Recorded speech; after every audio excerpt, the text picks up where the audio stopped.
네, 안녕하세요. 네, 오늘부터 이제 특허법 조문 스터디를 시작하기로 하고요. 우선 저를 처음 뵌 분도 있으니까 제 소개를 간단하게 할게요. 저는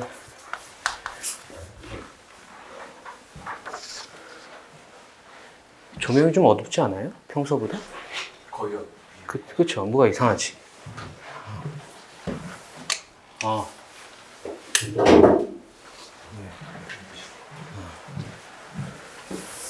선글라스 낀 줄 알았어. 네, 저는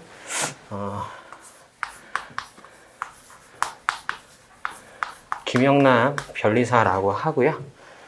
54회 때 이제 시험 털고 나갔습니다. 여러분들은 62회 때 시험 털고 딱 나가는 거고요. 그래서 우리 조문특강이래. 지금 조문 스터디를 위한 조문 특강을 하고 있는데, 우리 목적은 2026년 변리사 2차 시험, 1차 변리사 1차 시험 합격을 목적으로 할 거고, 이때가 62회, 합격하시면 62기 이렇게 얘기를 하게 됩니다. 이때 합격하기 위해서 지금 젊음을 투자하고 있다라고 보여지고요. 지금은 조문 스터디 하는데 4월 반이라고 해서 요건 좀 설명이 필요할 것 같아요.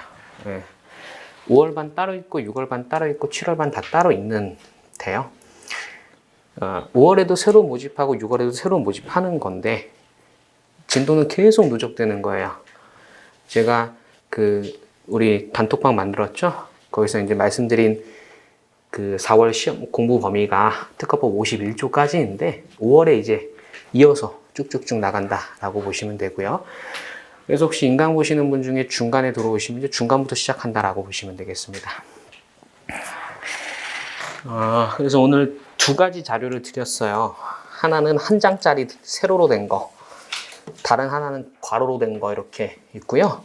먼저 세로로 된 거 보시면 특허법 조문 스터디 1주차 이렇게 돼 있어서 14일, 오늘이죠. 오늘부터 18일 금요일까지입니다. 토요일, 일요일은 이제 각자 공부하시고 월화수목금은 약속을 좀 지켜주셨으면 좋겠고요. 스터디 진도 보시면 1주차, 2주차, 3주차 있는데 조문특강이라는 강의는 14일, 21일, 28일 월요일마다 이 시간에 하게 되고요. 진도는 보시는 바와 같이 한 15개 조문 정도로 보고 있어요. 근데 이렇게 하다가는 한도 끝도 없이 가거든요. 그래서 5월, 6월에는 진도가 좀 빨라질 겁니다. 4월은 이제 시작 단계이기 때문에 15개씩 이렇게 짧게 가고요. 그리고 두 번째로는 스터디 과제를 좀 드릴 건데 양가로 1번 말고 양가로 2번은 항상 있는 과제예요. 카톡방에 공지된 진도별 인증샷 지금 카톡방에 많이 보내주고 계시죠? 그런 식으로 좀 보내주셨으면 좋겠고 이 인증샷에 대한 어떤 제한은 없는데 제가 추구하는 거 여러분들이 좀 해주셨으면 하는 건 단지 교재 사진을 올리는 게 아니라 여러분들이 이렇게 쓰신 흔적 있죠? 가급적 그걸로 좀 해주셨으면 좋겠어요. 안 그러면 확인이 안 돼. 물론 제가 일일이 다 확인할 수는 없겠지만 이제 뭐 우리가 다 성인이니까 양심껏 그렇게 하시면 되겠고요. 그리고 카톡방에 공지를 드렸지만 우리가 출석 체크를 다음 주부터 할 거고요. 그래서 1회 불출석에 대한 페널티, 2회 불출석에 대한 페널티까지는 이제 같이 가는데 3회 불출석부터는 그냥 탈퇴 이렇게 보시면 되겠습니다. 근데 뭐 살다 보면은 피치 못할 사정이 있을 수 있어요. 그래서 미리 말씀해 주시면 얼마든지 다 참작을 해드릴 거고 질문 주시는 게 4월 반에는 이제 시기상 탈퇴는 없어요. 그렇죠? 3회 불출석이 될 수는 없어. 매월마다 이제 불출석 횟수는 리셋이 되는 거예요. 5월 되면 다시 제로로 가는 거고. 이때 만약에 5월 반에 3회 불출석 탈퇴됐어. 6월 반에 다시 오셔도 돼요. 다시 오셔도 되는데 안 왔으면 좋겠어요. 안 좋아. 별로. 열심히 하시는 분만 좀 매월 모집하는 이유가 열심히 하시는 분만 좀 이렇게 모시고 싶은 거고 탈퇴됐는데 다시 오시면 그만큼 전 의지가 있다고 보기 때문에 다시 오셔도 좋다라는 건데 그런 거 아니면 안 오셨으면 좋겠다 이렇게 말씀을 드리는 거고 그래서 4월 반에서 5월 반, 6월 반, 11월 반까지 있는데 계속 가실 분은 또 수강 신청하실 필요는 없어요. 그냥 그 카톡방에 계속 계시면 돼요. 그럼 제가 계속 자료랑 수강할 수 있는 강의 올려드리겠습니다. 그리고 이런 강의들은 월요일마다 실강으로 제공이 되는데 인강으로도 이제 무료로 오픈을 해드릴 거예요. 근데 여러분들한테만 무료니까 다른 사람 공유는 안 되고 그렇게 하시면 되고요. 그리고 오늘 특별히 과제가 양가로 1번에 특허법 1차 데일리 테스트 1회, 2회, 3회, 4회 빼고 5회 이렇게 돼 있어요. 저랑 함께 특허법을 하신 분도 있고 저를 처음 뵌 분도 있기 때문에 저와의 어떤 의사소통을 위해서 제가 2026년에, 25년에 어떤 강의를 해왔는지, 어떻게 해왔는지 간단하게만 좀 소개를 해드릴게요. 의사소통이 되기 위해서.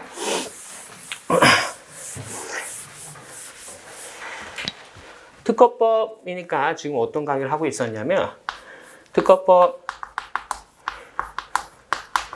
기본 강의를 했고 종강했습니다. 얘가 1월에서 2월인가 3월인가 잘 기억이 안 나네. 하여튼 요 사이에 종강을 했고요. 그 다음에 현재 하고 있는 애가 강의가 종강됐구나. 상표법 기본 강의가 또 종강이 됐어요. 그 다음에 할 강의가 중국 강의, 그 다음이 기출 강의, 그 다음이 이렇게 4단계로 보시면 되겠고, 얘 일정이 4월에서 5월, 4월 말에서 5월 사이에 끝날 거고, 얘가 6월, 얘가 11월에 끝날 겁니다. 이렇게 되어 있어요. 저는 6월 또는 7월에 1차 산재법 강의가 다 끝나요. 그리고 이제 종합반 분들과 함께 또는 빠르신 분들과 함께 이제 2차 선행하기 위해서 이렇게 계획을 하고 있고, 여기 설명을 좀 드려야 되는데, 이거부터 드릴까? 이 기출 강의가 25년치예요. 25년치. 특허법은 매년 20문제씩 나오니까 한 500문제 정도 될 거고, 특상디 합치면 1000문제가 될 거예요. 특상디. 저는 그거면 충분하다고 보여지거든요. 1000문제면. 그래서 이런 강의를 할 거고, 더불어서 모의고사를 매달 한 세트씩 할 거예요. 한 세트씩. 그래서 모의고사가 6월에서 12월까지 하면 총 7세트가 돼요. 7세트. 그럼 17 곱하기 한 세트당 40문제씩 하면 280문제가 됩니다. 합치면 1280문제라서 저는 차고 넘치다고 보고, 그리고 기본 강의할 때 진도별 쪽지 시험이라고 해서 수강하시고 나서 복습용으로 문제 풀 수 있게 이렇게 구성을 했고요. 그 다음에 말씀드릴 게, 얘가 종강되고 나서 나중에 했던 게 특허법 데일리 테스트라고 해서 진행을 하고 있어요. 그래서 특허법 20회까지 이미 진행을 했고요. 앞으로 상표법 좀 더 진행하고 다시 특허법 하고 이런 식으로 갈 거예요.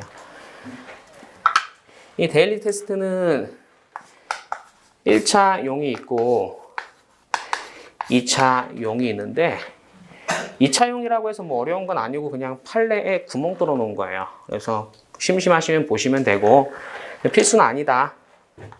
하지만 이제 이거 1차 데일리 테스트는 좀 풀어보시면 좋고, 얘가 이제 법리를 이해하는 데도 도움이 되겠지만 2차 여기서 1차에서 2차 넘어가는 진입장벽이 있는데, 그 진입장벽을 많이 낮춰주는 역할을 분명히 할 거예요. 우리가 아직은 1차라서 잘 모르겠지만 내년에 2차 시험 공부하실 때 이런 식으로 했기 때문에 2차가 좀 더 수월하겠구나, 그 과정이 될 거예요.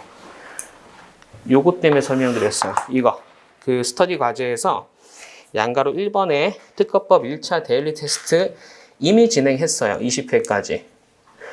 여기다 써놓은 이유는 오늘 1조부터 15조까지 이렇게 탁탁탁 짚어드릴 건데, 복습하실 때 1회, 2회, 3회, 5회 데일리 테스트 꼭 봐주시고요.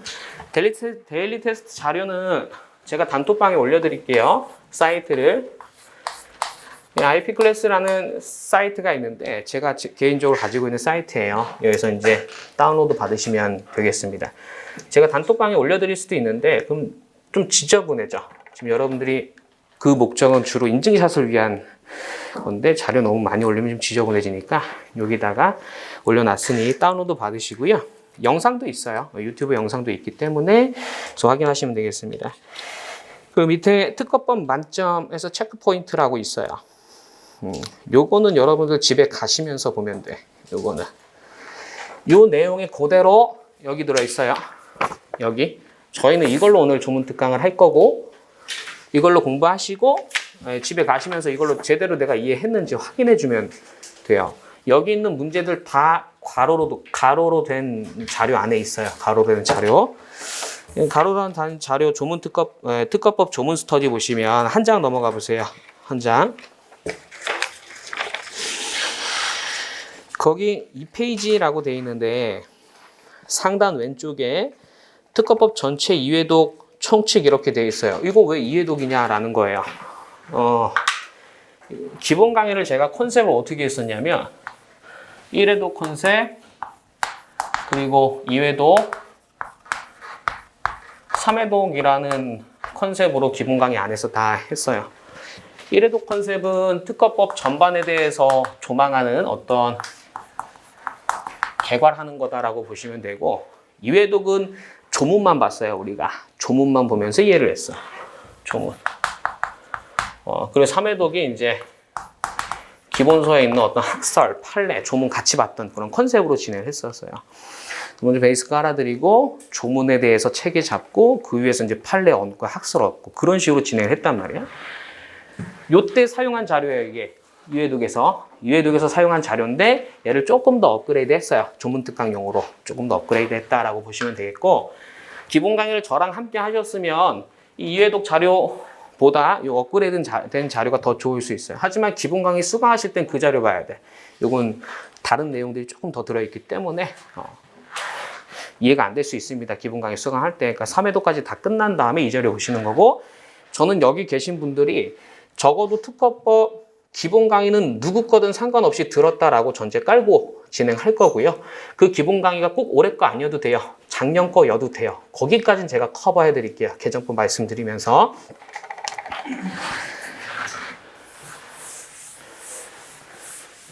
자, 궁금한 거 혹시 있으세요? 궁금한 거.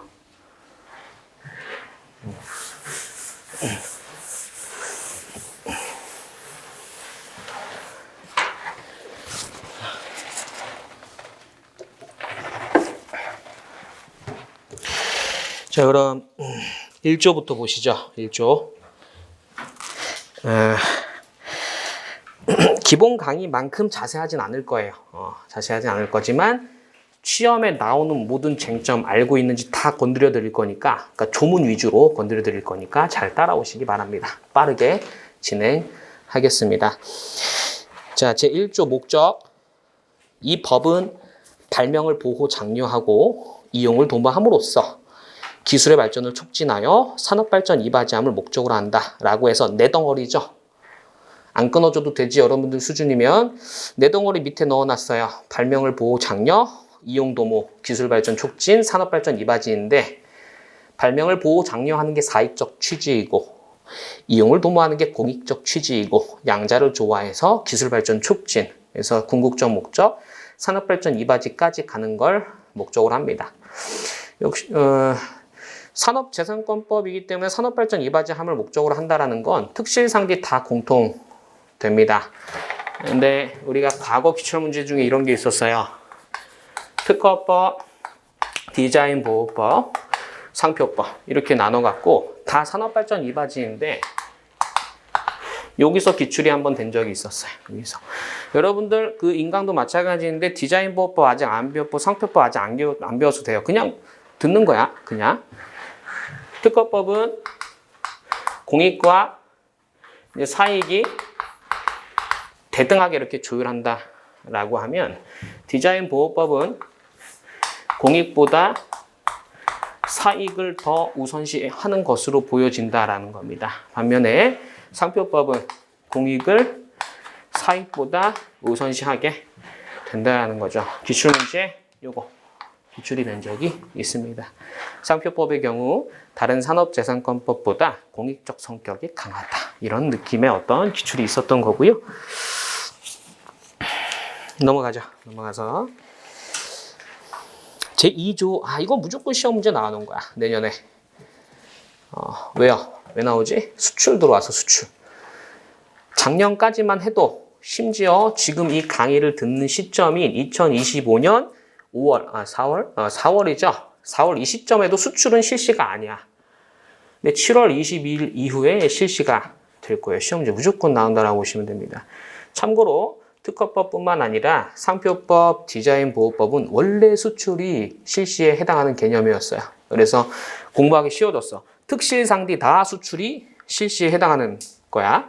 보겠습니다. 2조 정의.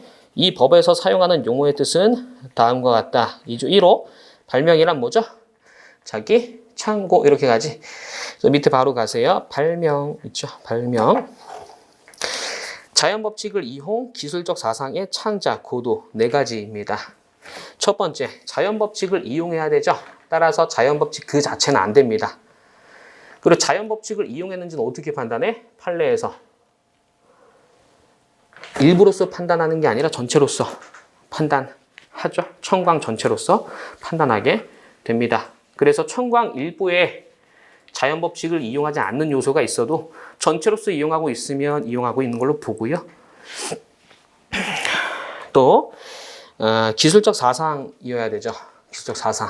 그래서 기술일 필요는 없다라는 겁니다. 기술일 필요는 없고 아이디어만으로 된다라는 거죠. 제품을 만들어라는 게 아니라 내가 아이디어를 글로 표현하면 되는 거예요.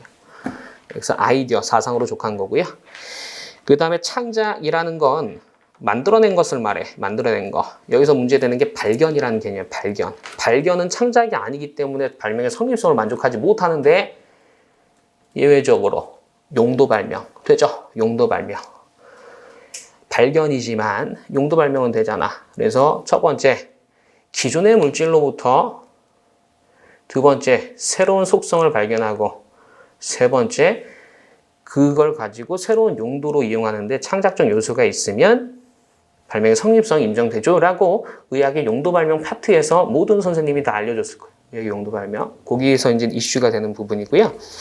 마지막으로 고도. 이건 1차 시험에 많이 나오게 되는데 실용신안법상 고안과 구별이 되는 부분이 아닙니까? 고안은 뭐죠? 자기 창고에서 고 빠지는 거.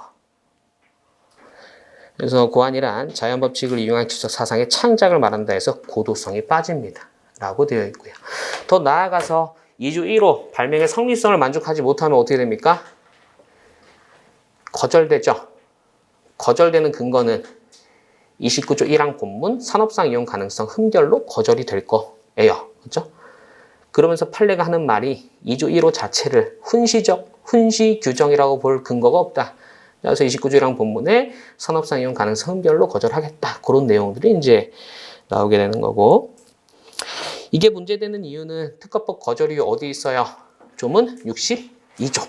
62조에 있어. 62조에는 제한 열거적 거절유가 있는데 거기에 2조 1호가 없다라는 거야. 2조 1호.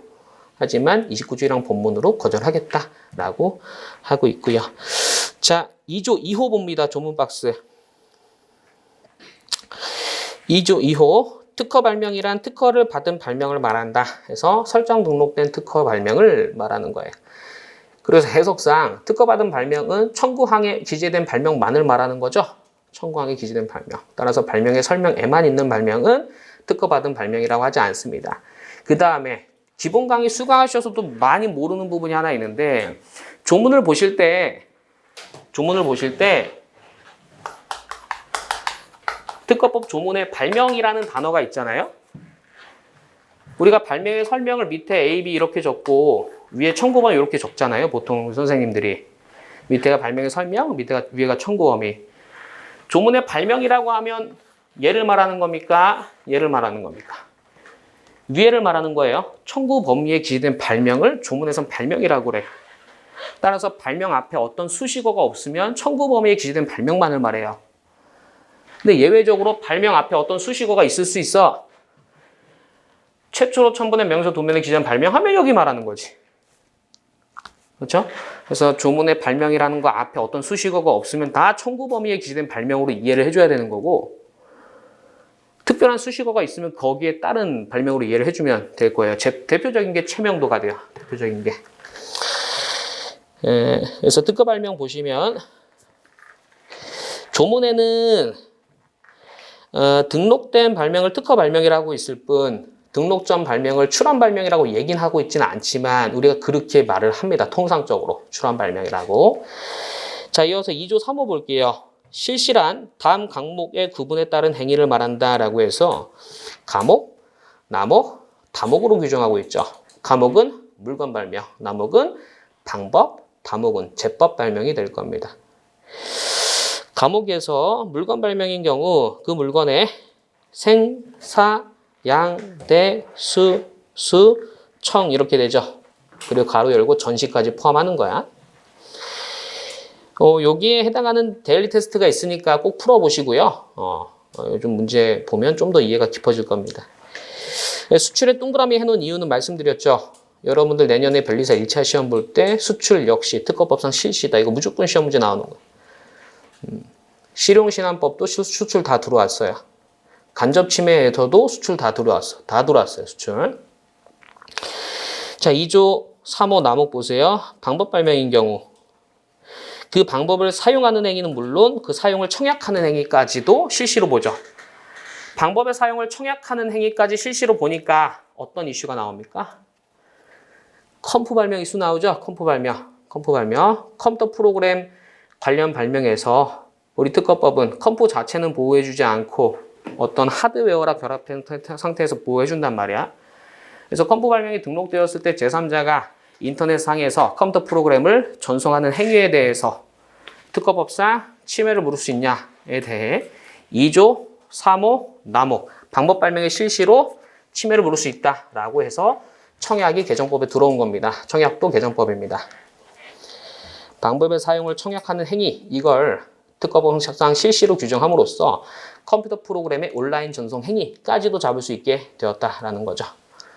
이거 이해 안 되면 기본서 찾아보셔야 되는 겁니다. 모든 강사님 교재 다 있어요.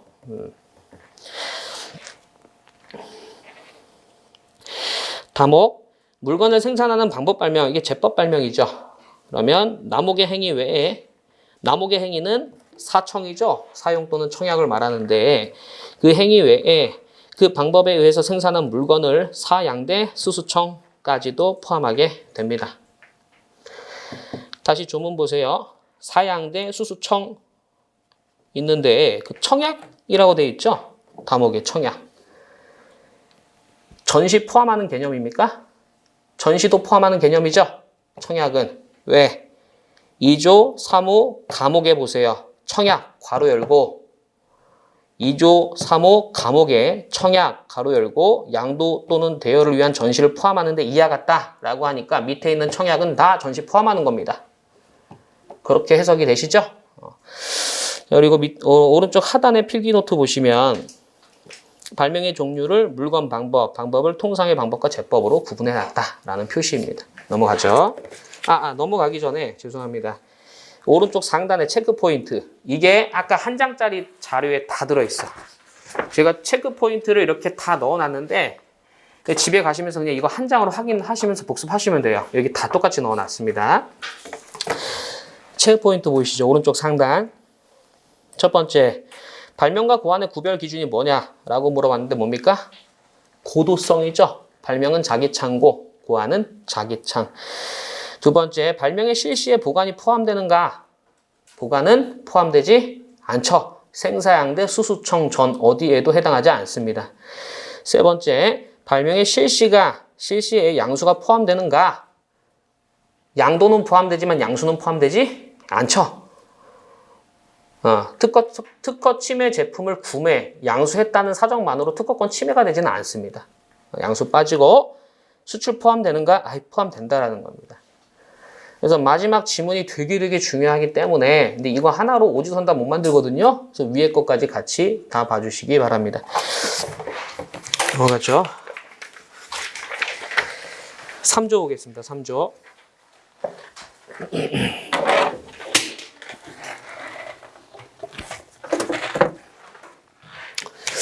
미성년자 등의 행위 능력입니다. 1항 미성년자 피한정 후견인, 피성년 후견인은 법정 대리인에 의하지 아니하면 특허에 관한 절차, 즉 특허에 관한 출원, 청구, 그 밖의 절차 이하 특허에 관한 절차를 밟을 수 없다.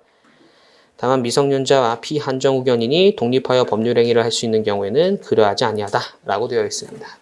3조 1항을 바로 아래 해석해놨어요. 필기노트 보세요. 3조 1항 원칙 미성년자는 법정 대리인 필요해. 맞죠? 왜? 법정 대리인 없으면 절차 능력이 없기 때문에 그래. 절차 능력은 뭡니까? 특허에 관한 절차를 밟을 수 있는 능력을 말해요. 법정 대리인 있어야만 특허에 관한 절차를 밟을 수 있게 되는 거죠. 왜 그렇게 규정하죠?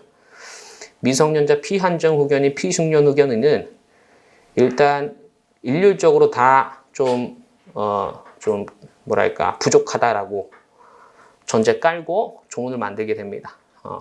물론 미성년자 중에서도 아주 똑똑한 사람이 있을 수 있겠지만 그런 거 케이스 바이 케이스로 다 다르게 취급할 수 없기 때문에 특허법은 미성년자, 피한정 후견인, 피성년 후견인이 전부 다 조금 부족하다라는 걸 전제로 미성년자 등을 보호하기 위해서 법정 대리인 데려오세요라는 거죠. 그래서 원칙적으로는 법정 대리인 필요한데 예외적으로 법정 대리인 필요 없죠. 미성년자랑 피한정 후견인이 독립하여 법률행위를 할 수 있으면 필요 없죠. 예를 들어 성년의제 같은 거입니다. 민법에서 배우시는 거. 두 번째 거 되게 중요한데 3조 1항 단서에 피한정 후견인 빠져있죠. 큰일 날 뻔했다. 피성년 후견인 빠져있죠. 피성년 후견인. 왜? 얘는 독립하여 법률행위를 할 수 있는 경우가 없기 때문이야. 없기 때문에. 다시 3조 2항 갑니다. 3조 2항. 제1항의 법정 대리인은 후견 감독인의 동의 없이 제132조의 2에 따른 특허 취소 신청, 이하 특허 취소 신청, 이나 상대방이 청구한 심판 또는 재심에 관한 절차를 밟을 수 있다. 여기서는 두 가지 보셔야 돼요. 첫 번째, 법정 대리인은 누굴 말해요? 법정 대리인은 친권자, 후견이 이렇게 두 명이 있어요. 두 가지 종류가 있어. 3조 2항에서 말하는 법정 대리인은 후견인만 말하는 거야. 후견인. 왜 그럴까요?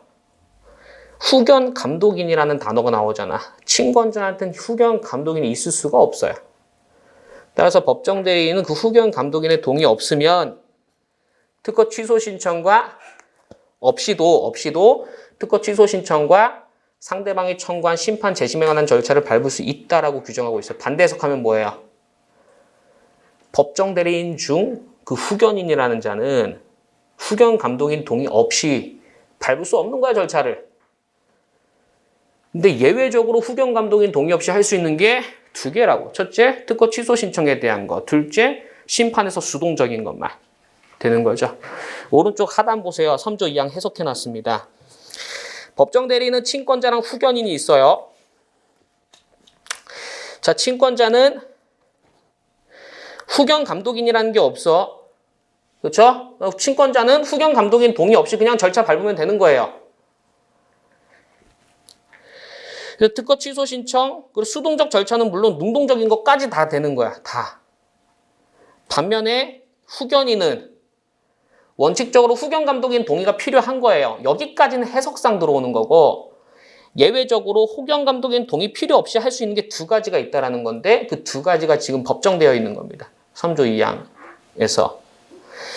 이 두 개를 좀 조심하실 게 첫 번째 거 특허 취소 신청은 상대방이 청구한 이렇게 수식이 없다라는 거. 반면에 심판 재심은 상대방이 청구한으로 수식된 거야. 예를 들어서 미성년자가 특허권자인데 무효심판 청구를 당한 겁니다. 그럼 법정 대리인, 후견인이 후견 감독인 동의 없이도 방어할 수 있게끔. 그게 이제 후견인, 미성년자한테 그 도움이 되는 거죠. 그래서 특허 취소 신청은 수동적 절차로 한정하지 않았다. 반면에 심판 재심은 수동적 절차로 한정했다라는 거 조심. 다 됐죠? 위에 체크 포인트가 갑니다. 체크 포인트. 첫 번째, 3조 1항 본문에 법정 대리인을 임의 대리인으로 변경하면 됩니까? 안 됩니다. 예를 들어서 미성년자가 저를 임의 대리인으로 고용했어요. 변리사를. 그러면 절차 능력이 생기나요? 안 생겨. 안 생겨. 미성년자는 변리사를 고용해도 그 변리사가 아빠 엄마가 아닌 한 절차 능력이 안 생겨. 미성년자는 절차 능력이 있기 위해선 반드시 법정 대리인이 있어야 되는 거야. 됐죠? 더 나아가서 임의 대리인을 선임할지 말지는 선택의 문제고, 3조 1항 본문에서 법정 대리인을 임의 대리인 또는 변리사로 바꾼다 하면 틀렸다라는 겁니다. 다시, 미성년자 비한정 후견인, 피성년 후견인이 특허에 관한 절차를 밟으려면 반드시 법정 대리인이 있어야 되고, 임의 대리인은 선택하라는 거죠. 두 번째 포인트. 3조 1항 단서에 피성년 후견인이 추가되면 틀리죠? 피성년 후견인은 독립해서 법률행위를 할 수 있는 경우가 없어요. 세 번째, 3조 2항의 법정 대리인은 친권자를 포함 안 하죠? 후견인만 포함한다라고 보셔야겠습니다. 왜? 후견 감독인의 동의가 필요한 건 후견인이기 때문이죠. 넘어가죠. 4조. 법인 아닌 사단 등 이렇게 돼 있네요. 법인 아닌 사단 등. 법인 아닌 사단 또는 재단이 대표자나 관리인이 정하여져 있는 경우에는 사단 또는 재단의 이름으로 심사의 청구인, 특허 취소 신청인, 심판 청구인, 피청구인, 재심 청구인, 피청구인이 될 수 있다라고 해서 비법인 사단 재단에 대해서 일정한 경우 특허에 관한 절차를 밟을 수 있도록 하고 있습니다. 대신 조건이 대표자나 관리인이 정하여져 있는 경우에 한해서 그렇게 인정을 하고 있죠. 그 밑에 보시면 비법인 사단 재단은 권리 능력이 없죠? 여러분 일단 권리 능력과 절차 능력은 구별이 돼야 돼. 권리 능력은 우리나라 즉 대한민국에서 산업재산권에 관한 권리를 내가 가질 수 있는 지위에 있느냐에 대한 거고, 절차 능력은 권리 능력과 별개로 특허에 관한 절차를 수행할 능력을 가지고 있느냐라는 거예요. 비법인 사단 재단은 법인이 아니죠. 사람도 아니야. 그렇기 때문에 권리 능력이 없어. 그냥 단체예요. 예를 들어서 특허법 조문 스터디 4월반 이런 단체야. 그 단체가 권리 능력을 가질 수는 없어요. 하지만 특허에 관한 절차를 밟을 수는 있겠다라는 겁니다. 그래서 권리 능력을 전제로 하는 특허권자, 실시권자, 질권자 등은 될 수 없다. 그러나 권리 능력을 전제로 하지 않는 절차 능력은 4조에 따라서 인정될 수 있다. 이렇게 되죠. 이거 밑에 데일리 테스트에 있는 거 가져왔어요. 데일리 테스트에 있는 거. 이거 볼게요. 특허에 관한 절차 능력 인정할 것이냐. 출원인 됩니까? 안 되죠. 권리 능력이 필요하잖아. 두 번째, 특허 출원의 거절 결정에 대한 심판 청구인 됩니까? 안 되잖아. 출원인만 할 수 있는데 비법인 사단, 재단은 출원인이 될 수 없죠. 세 번째, 정정심판 청구인 누가 하는 거죠? 특허권자가 하는 거잖아. 따라서 안 되죠. 비법인 사단, 재단은 특허권자 될 일이 없으니까. 무효심판 청구인은 될 수 있겠다. 그렇죠? 권리 능력을 전제로 하지 않으니까. 하지만 무효심판 피청구인은 될 수 없겠죠? 특허권자가 피청구인이니까. 그 다음 적극적 권리범위하기 심판의 청구인 누가 할 수 있어요? 특허권자, 전용실시권자가 할 수 있죠. 따라서 비법인 사단 재단은 할 수 없겠다. 그 다음 거 적극적 권리범위하기 심판의 피청구인 이건 될 수 있죠. 권리 능력을 전제로 하지 않기 때문입니다. 확인 대상 발명을 실시하고 있으면 되는 거죠. 그 다음 거 소극적 권리범위하기 심판의 청구인 누가 하죠? 이해관계인이 하죠. 할 수 있겠죠. 권리 능력 전제로 하지 않기 때문이죠. 그 다음 거 소검범에서 피청구인 누구죠? 특허권자죠. 권리 능력이 필요합니다. 참고로 소검범의 피청구인은 전용실시권자 안 됩니다. 통실허 심판의 청구인 됩니까? 안 되죠. 후원 권리에 특허권자 등이 하는 거고 또 피청구인도 안 되죠. 선언 권리에 특허권자 등이 하는 거죠. 자, 출원 심사 청구인 이건 누구나 할 수 있잖아. 권리 능력 전제로 하지 않으니까 할 수 있고 특허 취소 신청인도 누구든지 할 수 있죠. 이거 역시 권리 능력을 전제로 하지 않습니다. 라는 거. 이거 암기할 거 아닙니다. 이해하는 거고 체크 포인트 보세요. 첫 번째, 비법인 사단 또는 재단은 권리 능력이 있는가? 없어요. 두 번째, 절차 능력이 있는가? 세모예요. 있을 수도 있고 없을 수도 있는 거예요. 방금 봤잖아, 왼쪽에서. 그렇죠? 있는 것도 있고 없는 것도 있습니다. 표로 봤잖아요. 되는 것도 있고 안 되는 것도 있고. 자, 그 다음 거 세 번째, 비법인 사단 또는 재단의 절차 능력이 인정되기 위한 조건은 무엇인가? 뭡니까? 대표자나 관리인이 있어야 돼. 즉 우리 조문 스터디 4월반에서 특허청이랑 일할 사람 한 명 데리고 와 이거예요. 누군가 한 명 데리고 와야 특허청이 걔랑 교류를 할 거 아니야. 대표자나 관리인이 있어야 되고, 그리고 네 번째, 제4조의 내용 중 이거 기출문제. 그 사단 또는 재단의 이름으로 라는 부분을 대표자나 관리인의 이름으로 라고 변경하면 옳은 지문인가? 틀린 지문이에요. 지금 4조가 하고 싶은 건 대표자나 관리인의 이름으로 절차를 밟고 싶은 게 아니라 비법인 사단 재단의 이름으로 밟고 싶은 거거든. 근데 그렇게 밟으려면 반드시 대표자나 관리인을 데려오라는 거예요. 특허법 기출문제 틀린 지문.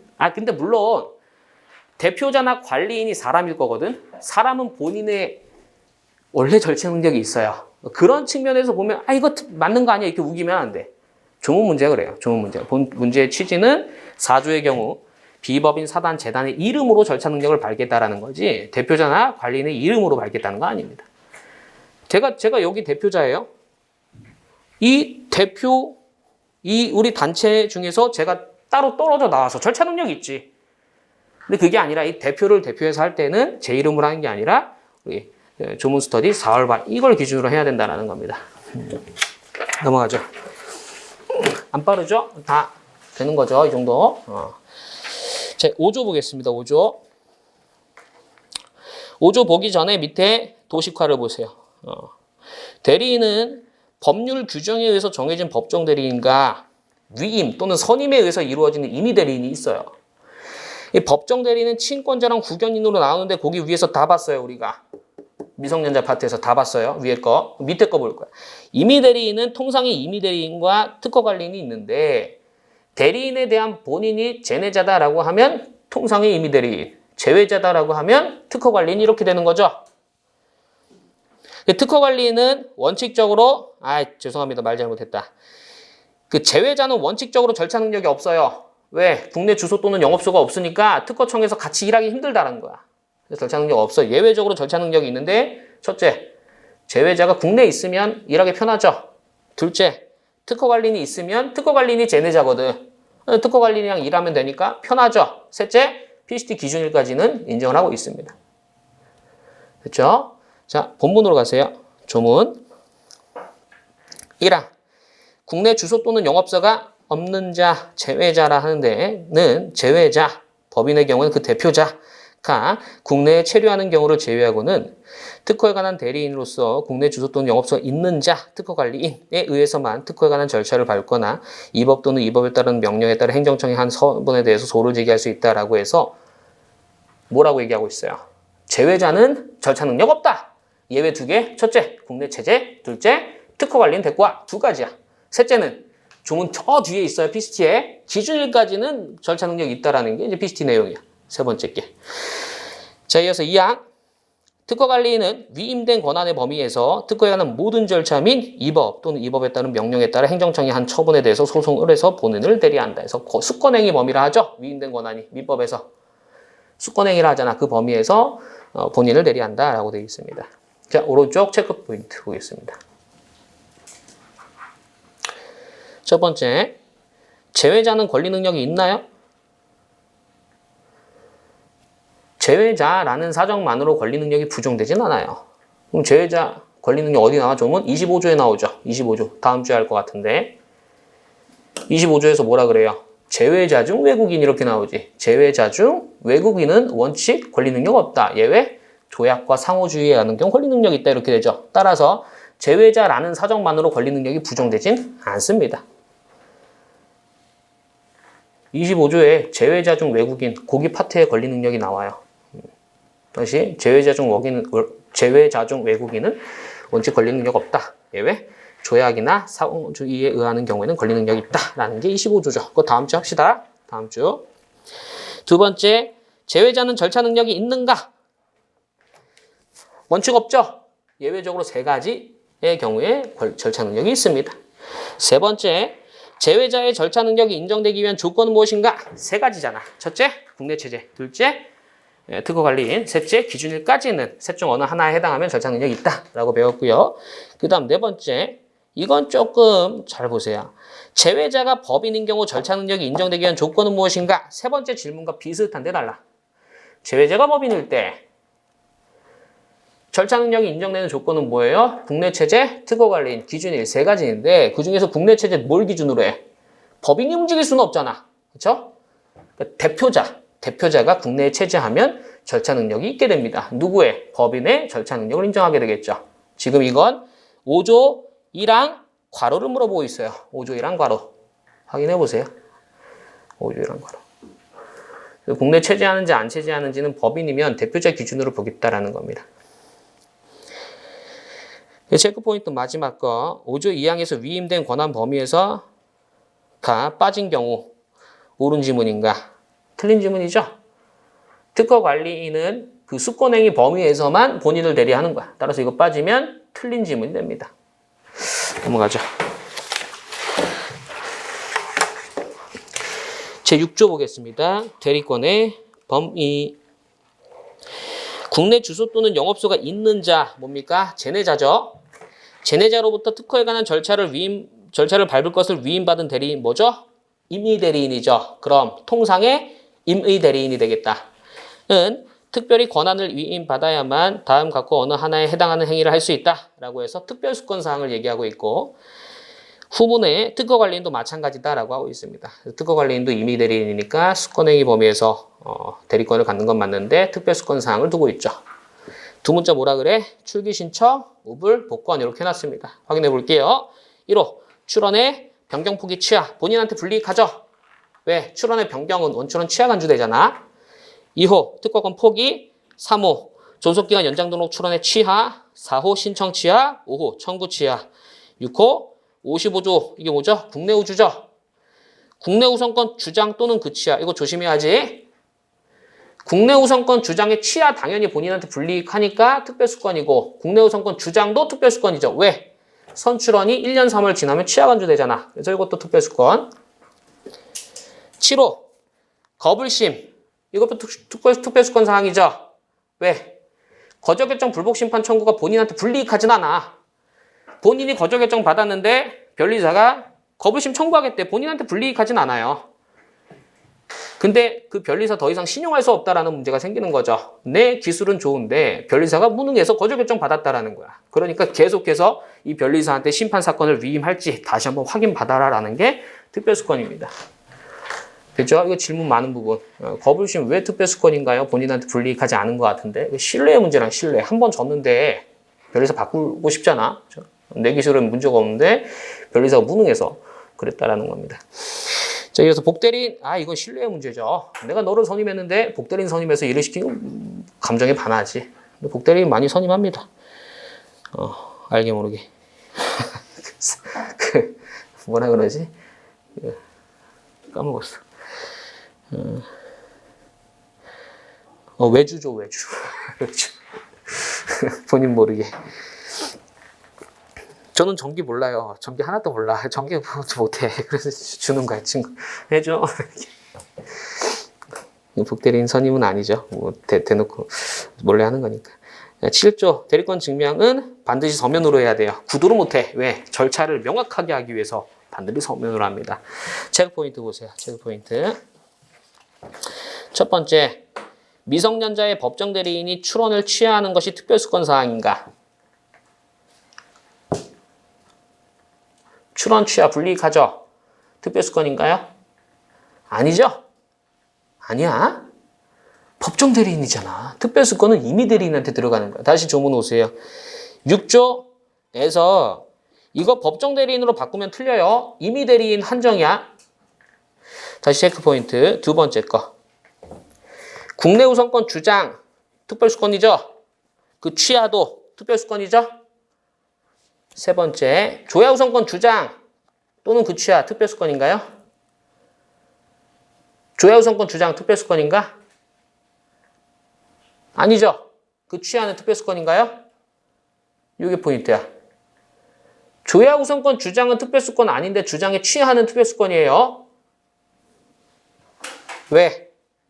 6조 4호 신청의 취하로 봐서 특별수권이라는. 취하는 다 불리익해 나한테.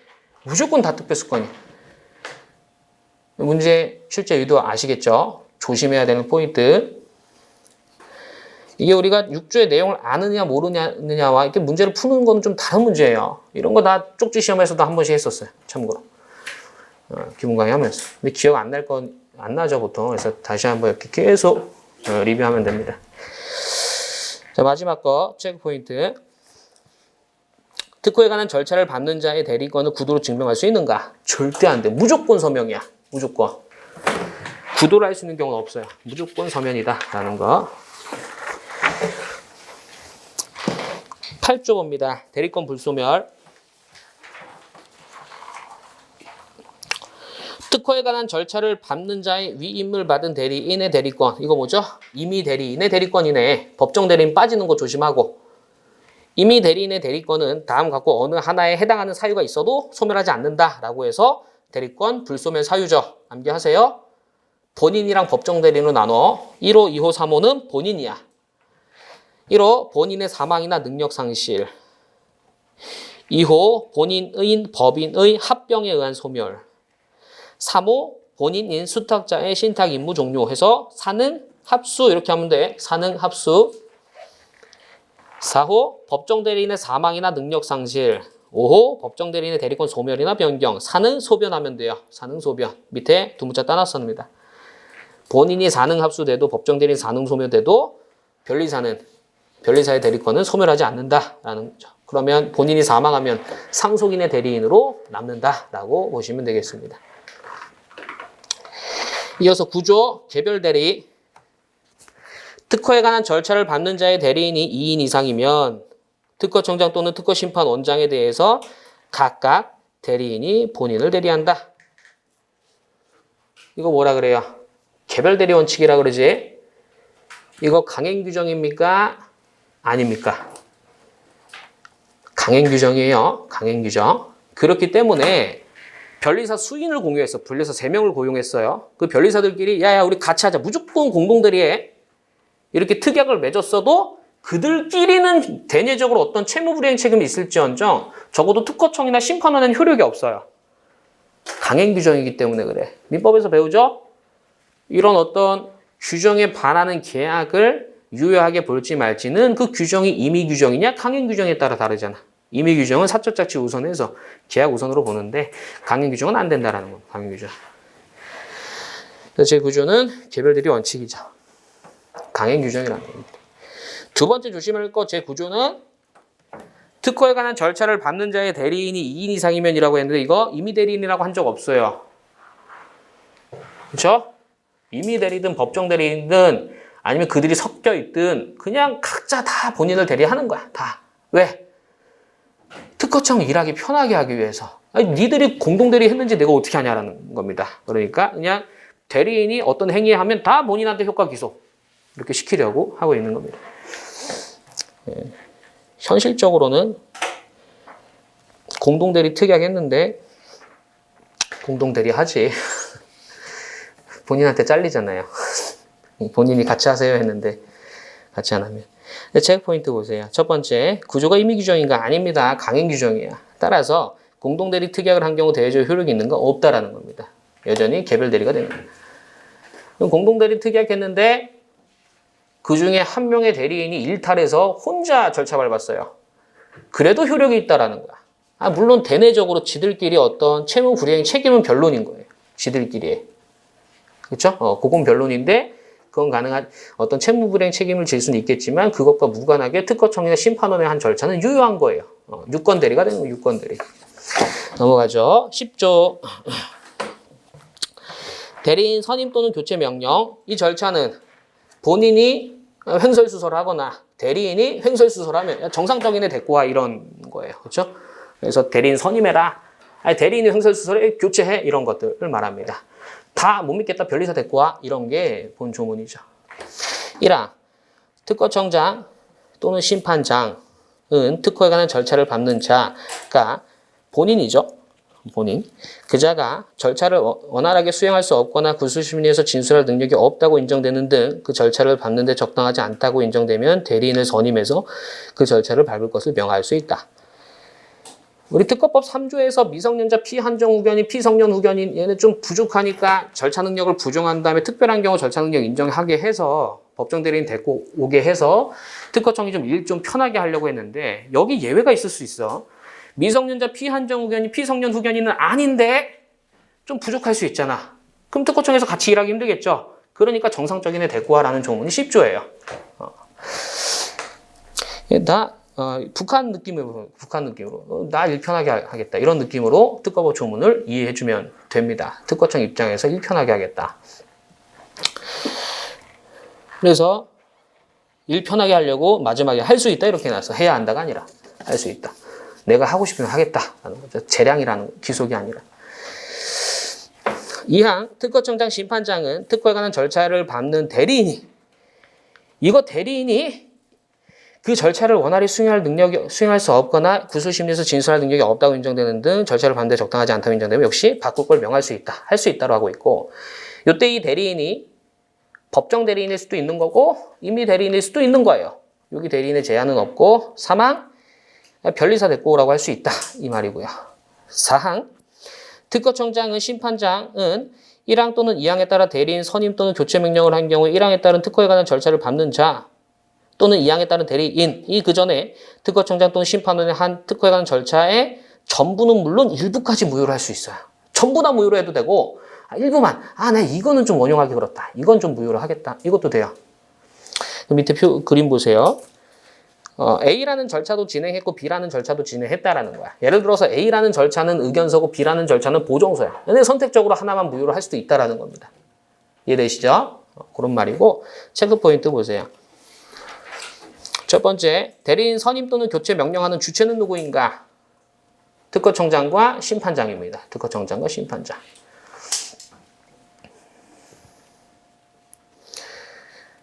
출원 단계에선 심사관이 일을 하는 건데 심사관이 대리인 바꿔와 본인 너 좀 부족하니까 다른 사람 대리인 데리고 와 이렇게 하면 열받을 수 있어요. 특허청장 정도가 와서 좀 그렇게 해줘야 납득이 되는 거고 또 심판 단계에서는 합의체라는 게 있고 합의체에서 장이 심판장이라고 하죠. 그분이 이제 다른 사람 데리고 하면 되는 거예요.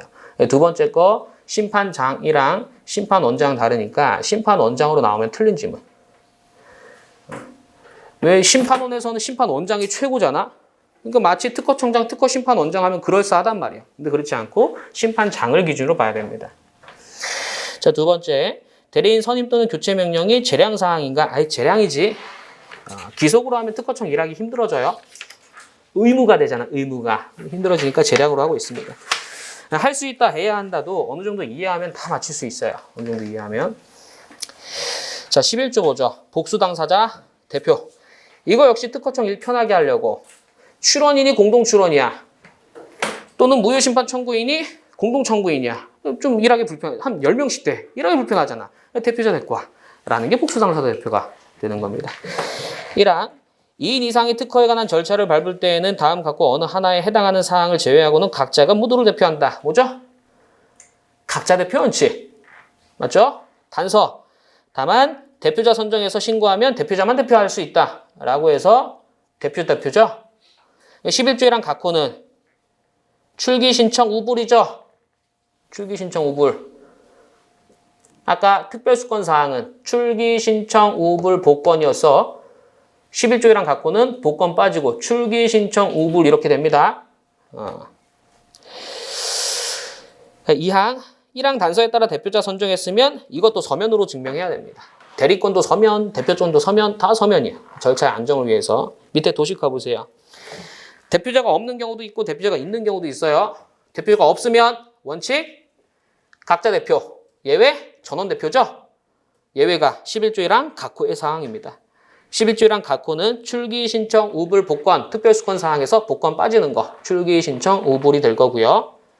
두 번째 대표자를 선정했다라고 하면 대표자만 대표되는 거야. 그때부터는. 다른 사람은 대표가 될 수 없어요.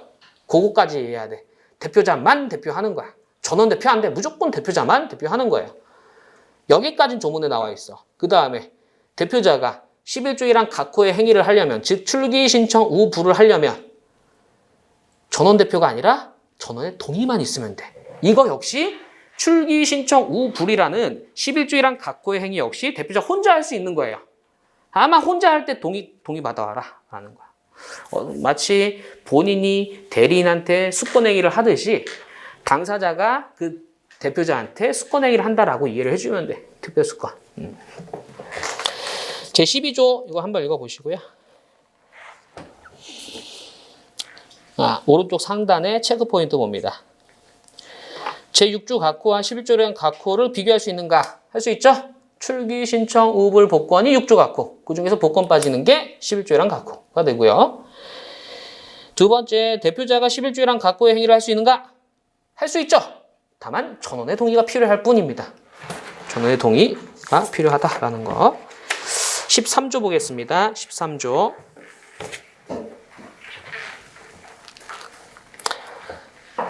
제외자의 재판관할입니다.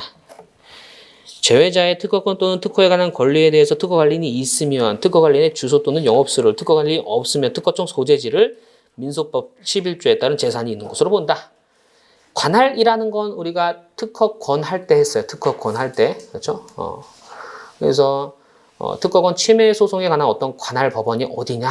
1심은 서울, 대전, 대구, 부산, 광주, 수원. 여기를 이제 지방법원을 해야 된다 했고, 2심은 특허법원, 3심은 대법원 이렇게 했던 그런 게 이제 관할이라 그래요. 이 사건은 우리 서울중앙지방법원, 이 사건은 수원중앙지방법원 이런 데를 이제 관할이라고 하는데, 민소법에는 관할에 대해서 이렇게 좀 나눠놨어요. 즉 우리나라 대한민국에 어떤 분쟁이 생겼을 때 이 사건은 너네가, 이 사건 너네가 이거 법원을 다 나눠놓은 거야. 안 그러면 모든 사건이 한 법원에 집중되면 힘들잖아. 그러니까 좀 이렇게 분산시켜놨다라는 건데, 그게 이제 재산이 있는 곳에 어떤 관할을 둔 규정이 민소법 11조예요. 그 조문을 적용할 때, 특허관리인이 있으면 특허관리인의 주소 또는 영업소, 없으면 특허청 소재지를 관할지로 보겠다. 제외자한테 한해서, 제외자에 한해서, 제외자는 국내 주소 또는 영업소가 없으니까 재산이 있는 곳이 없을 수 있잖아. 그러니까 이렇게 보겠다라는 거고요. 14조 기간의 계산, 이거 데일리 테스트로 있어요. 여기서 우리가 이 기간을 일일이 다 계산할 수는 없어. 하지만 데일리 테스트 꼭 보세요. 과제에서 아주 좋은 문제 있을 거야. 제 경험상 기본 강의 했으면 알아야지. 했으면 알아야 되는데, 이게 좀 바쁘게 듣다 보면 모를 수도 있어요. 아직도 기간 어떻게 계산하는지 모르겠다, 만료 어떻게 잡는지 모르겠다. 데일리 테스트로 모든 게 다 해결이 되니까 거의 모든 케이스 다 넣어놨어요. 그걸 한번 연습해 보세요. 이거 조문은 보지 않고 바로 밑에 볼게요. 기산일 특정하고 만료일 특정하는 거야. 기산일 특정할 때는 원칙 초일 불산입인데 예외적으로 초일 산입하죠. 언제? 오전 0시부터 시작하면 초일 산입하는 거예요. 예를 들어서 재심 청구 기간 같은 거 심결 확정 후 3년 이렇게 되잖아. 심결 확정 언제 돼? 불복 안 하면 확정되죠? 확정은 언제 돼요? 오전 0시야 무조건. 무조건 오전 0시인 경우들이 있어요. 보다 보면 그런 것들은 오전 0시부터 시작합니다. 예외적으로 초일 산입하는 경우도 데일리 테스트로 다 있으니까 보시고요. 만료일 보세요. 월 또는 연으로 정했으면 원칙 기산일 전일로 만료하는데 예외가 그 월의 마지막 날. 기산일 전일이 없어. 예를 들어서 2월 31일에 없잖아. 그럼 2월 28일에 이제 만료한다라는 거고요. 오른쪽에 기간의 계산은 월 또는 연으로 정했으면 역법적 계산한다라고 조문에 있고, 일 또는 주로 만들었으면 자연적 계산한다라는 건 조문에 없지만 해석상 그러한 겁니다. 주가 뭐가 있을까? 주가. 공시송달 있죠? 2주. 그런 거 계산할 때 이제 자연적 계산한다라고 보시면 되겠고, 마지막으로 특허에 관한 절차에 대해서 14조로 적용하는 겁니다. 따라서 특허에 관한 절차가 아닌 특허권 존속기간에 대해선 14조로 적용하지 않죠. 예를 들어서 기간의 말일이 공휴일이면 공휴일 다음날까지 만료하잖아. 특허권 존속기간의 만료일이 일요일이야. 일요일날 만료하는 거야. 이걸 연장시켜줄 필요가 없는 거예요. 이래야 되는 건 아니니까. 의견서 제출기간 만료일이 일요일이야. 그럼 그 다음날까지 하라는 거예요. 그 다음날까지. 이래야 되니까. 심판 청구기간. 이거 이래야 되잖아. 특허에 관한 절차죠. 여기 보시면 되겠고. 체크 포인트 보세요. 특허법 제14조 4호와 민법 161조의 다른 점 뭡니까? 민법도 기간의 말일이 공휴일이면 그 다음날로 만료해. 맞죠? 다른 점은 근로자의 날. 근로자의 날을 공휴일로 안 보는 민법과 달리 근로자의 날도 공휴일로 보는 특허법입니다. 됐죠? 5월 1일 근로자의 날을 공휴일로 보는 게 특허법이야. 민법은 공휴일로 안 봐요. 따라서 민법은 기간의 말일이 5월 1일이잖아. 그럼 5월 1일 날 만료하는 거야. 반면에 특허법은 5월 2일 날 만료하게 되는 거야. 5월 2일 날. 되셨죠? 이런 차이가 있어요. 두 번째, 심결 등에 대한 소재기 기간에 대해서 특허법 14조가 적용되는가? 특허법 14조가 적용되기 위해선 그 절차가 특허에 관한 절차여야 되는데 심결에 대한 소재기, 뭐죠? 심치소죠? 이게 특허에 관한 절차냐라는 겁니다. 심치소는 특허에 관한 절차가 아니다라는 게 판례야. 제소기간 정할 때 민법 적용할 거예요. 특허법 적용할 게 아니라 라는 게 판례죠. 따라서 제소기간의 마지막 날이 5월 1일이야. 특허법 적용하면 5월 2일까지 소재기 하면 되는 거고 민법 적용하면 5월 1일까지 소재기 해야 되는데 언제까지? 5월 1일까지 소재기 해야 된다라는 거죠. 대법원 주요 판례로 선고된 적이 있습니다. 이것도 데일리 테스트에 있어요. 꼭 풀어보시고 마지막으로 15조입니다. 빡세네. 15조 하는 것도. 원래 우리가 7시까지 하는 거였거든요. 근데 뭐 첫날이니까 이런 거 설명드린다 했어도 조금 빡세긴 하네요. 좀 이게 시간을 좀 조율해 볼게요. 앞으로 진행하면서. 15조 기간의 연장 등 1항 15조는 중요합니다. 그거 보기 전에 먼저 밑에 도식화 먼저 보죠. 도식화. 우리 특허법엔 기일과 기간이라는 게 있어요. 기일은 날짜고 기간은 레인지가 있는 거죠. 기일은 법정 기일은 이 세상에 있을 수가 없어. 반면에 지정 기일은 있을 수 있는 거죠. 기간은 법정 기간, 지정 기간 다 있을 수 있는 겁니다. 다시 15조 1항 오세요. 15조 1항. 특허청장은 청구에 따라 또는 직권으로 이거 공부할 때 청구, 직권 이런 거 잘 체크가 돼야 돼. 청구에 따라 또는 직권으로 132조의 17에 따른 심판 청구 기간 이게 뭐죠? 거부심 청구 기간이지 30일 이내 한 차례만 연장할 수 있다. 다만 도서, 벽지 등 교통이 불편한 지역에 있는 자의 경우에는 산자부령으로 정하는 바에 따라 횟수 및 기간을 추가로 연장할 수 있다. 이 산자부령으로 정하는 기간이 시행규칙에 있어요. 시행규칙 가져왔죠? 확인해 보세요. 1회 30일 됐죠? 1회 30일. 그럼 앞으로 이렇게 얘기할 거야. 거부심 청구 기간은 3개월 플러스 알파. 됐죠? 거부심 청구 기간 3개월이잖아. 플러스 알파 연장. 됐죠? 기본 강의할 때 뭐라 그랬지? 거부심 청구 기간 3개월 플러스 알파 연장 플러스 베타 요거까지 가는데 추후 보완. 기억나세요? 연장 추후 보완. 다 인간 다 한 거예요. 다른 선생님도 다 했을 거야. 알파 베타는 저만 쓰는 거예요. 이렇게 하면 잘 기억돼. 거부심 청구 기간은 플러스 알파 연장 플러스 베타 추후 보완. 추후 보완 어디 있어요? 17조에 있죠. 17조. 조문 맞나? 여튼 17조. 알파는 플러스 알파는 1회 30일. 교통 불편에 한 번 더 1회 30일. 베타는 추후 보완으로 하는 겁니다. 추후 보완. 특허법에서 연장 가능한 법정 기간은 딱 거부심 청구 기간밖에 없어. 다른 기간은 연장이 안 돼요. 법정 기간은 가변 기간, 불변 기간 나눴을 때 법정 기간 다 불변 기간 다 하나 빼고 거부심 청구 기간만 가변 기간이야. 연장이 돼요. 단축될까? 15조 1항 보세요. 단축돼요? 법정 기간? 단축 안 돼. 그것도 포인트. 연장만 돼요. 단축 안 돼. 연장만 돼. 단축 안 돼. 되셨죠? 다시 정리할게요. 1항이 되게 중요한데 청구 또는 직권으로 연장할 수 있어요. 단축은 절대 안 돼. 연장은 3개월 플러스 알파, 경우에 따라 베타, 추항까지. 알파는 2스텝으로 가요. 1스텝, 1회 30일, 2스텝, 1회 30일. 교통불편에 한 번 더. 이렇게 가는 거죠. 아직 말씀 안 드린 거 있어. 1항 주어 보세요. 특허청장 너만 할 수 있어. 너만. 다른 사람 아무도 못해. 우리나라에서 한 명밖에 못해요. 왜 그럴까? 거부심 청구 안 했어요. 청구 기간을 연장해 준다는 건 거부심 청구 안 한 거야. 거부심 청구 누구한테? 심판 청구서 누구한테 내요? 특허 심판 원장한테 내요. 아직 심판 청구 안 했기 때문에 심판원이 등장할 수가 없어. 따라서 여기는 특허청장이 주어일 수밖에 없는 거예요. 옛날 특허법에 특허청장 또는 특허심판원장 이렇게 돼 있었어. 입법 불비지. 특허심판원장이 빠졌어요. 그리고 나서 디자인보호법 기출문제 나왔어. 빠져야 되는 조문이죠. 빠져야 되는 조문. 이해되죠? 거부심 청구서 어디다 내요? 심판원장한테 내잖아. 아직 심판 청구 안 했으니까 최고봉은 특허청장밖에 없다라는 겁니다. 심사관이 연장해 줄 수는 없는 거야.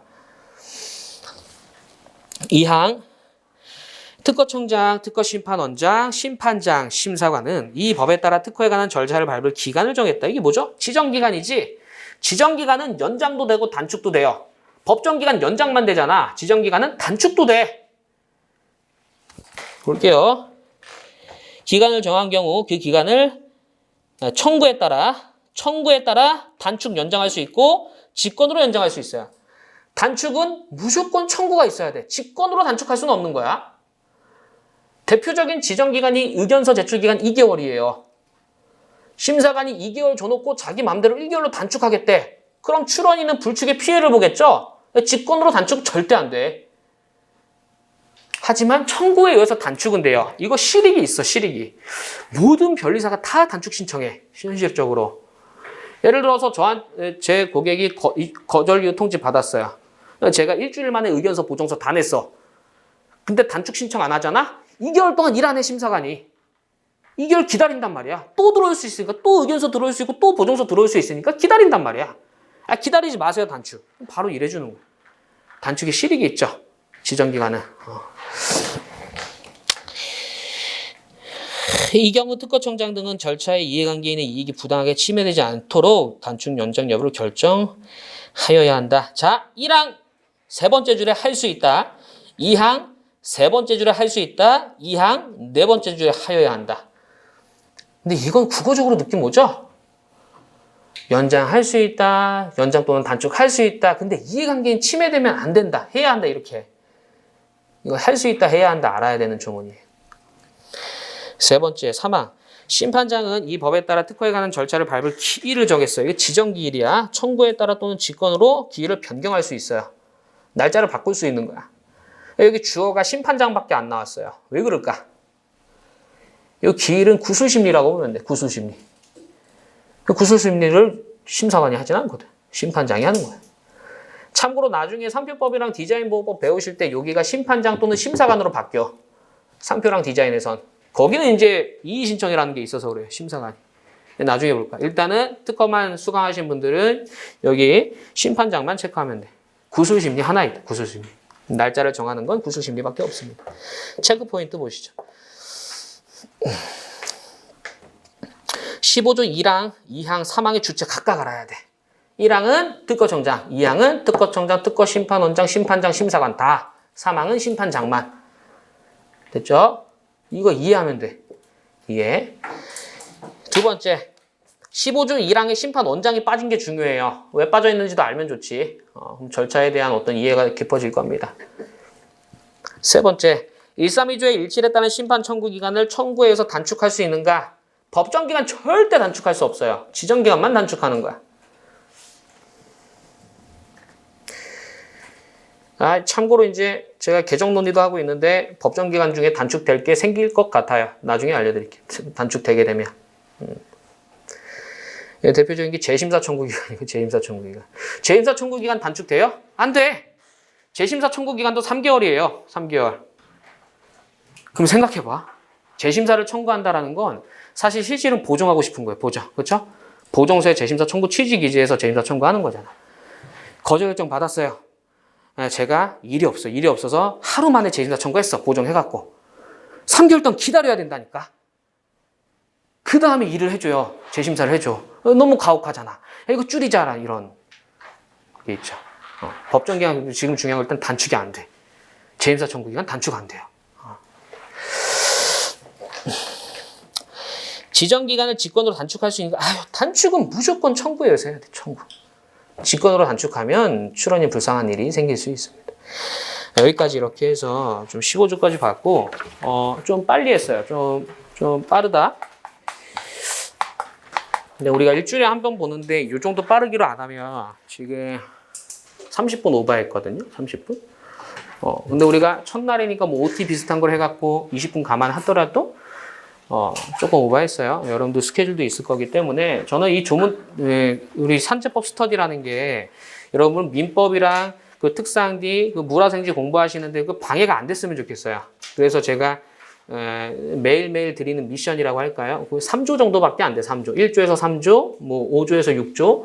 근데 누적적으로 갈 거예요. 1조에서 3조, 그 다음날은 여러분들은 1조에서 6조 다 봐야 돼. 이미 본 거 한 번 더 눈으로 훑는 거 그렇게 오래 안 걸려요.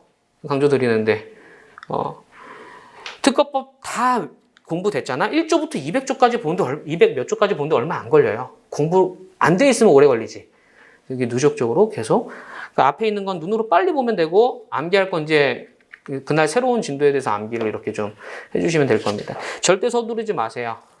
우리 시험은 딱 두 개야. 복습 하나랑 이제 부지런함, 게으름을 극복하는 거 두 개만 있으면 합격합니다. 그래서 첫 번째 항상 복습. 물론 진도가 중요해, 복습이 중요해. 이거 말 많아. 둘 다 중요해요. 어떻게 하나만 해서 해. 둘 다 중요한데 지금 여러분들 시기는 진도보단 복습이에요. 진도보단 복습. 이 시기 아주 여유로워. 시기적으로. 마음은 여유롭게 하는데 행동은 이제 빨리빨리 해서 진도도 잡고 복습도 잡는데 복습 잘 해주시라 이렇게 말씀을 드리도록 하겠습니다. 여기까지 보기로 하고요. 나머지 조문은 다음 주에 뵙도록 하겠습니다. 고생 많으셨습니다.